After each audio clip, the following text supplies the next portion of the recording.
Ang pader na inyong tinapalan ng kalburo ay iguguho ko hanggang sa pundasyon nito. Pagguho nito, matatabunan kayo.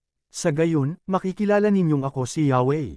Ang matinding galit ko'y ibubuhos ko sa pader na iyon at sa mga nagtapal nyon. Pagkatapos, sasabihin kong wala na ang pader pati ang mga nagtapal nyon. Ang mga nagtapal ng pader ay ang mga propeta ng Israel na nagsabing maayos ang lahat sa Jerusalem ngunit kabaligtaran ang nangyari. Ito ang sabi ng Panginoong Yahweh. Ang pahayag laban sa mga babaeng bulang propeta.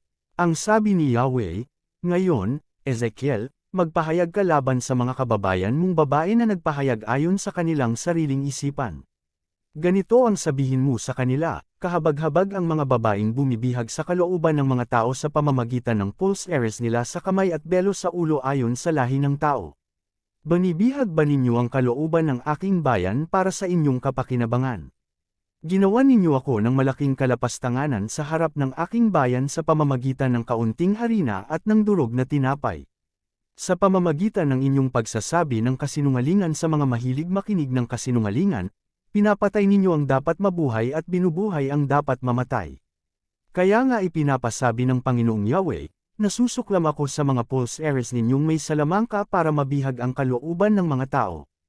Hahablutin ko iyan sa inyong mga kamay, at palalayaing tulad ng ibon ang isipan ng mga taong nabihag ninyo.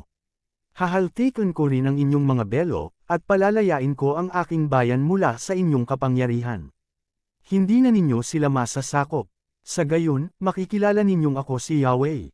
Tinakat ninyo ang mga matuwid dahil sa inyong kasinungalingan at pinalakas ninyo ang loob ng masasama para lalong magpatuloy sa kanilang kasamaan, kaya naman, hindi na ninyo makikita ang huwad ninyong pangitain at hindi na ninyo magagawang magpahayag ng inyong mga kasinungalingan, ililigtas ko mula sa inyong kapangyarihan ang aking bayan, at malalaman ninyong ako si Yahweh.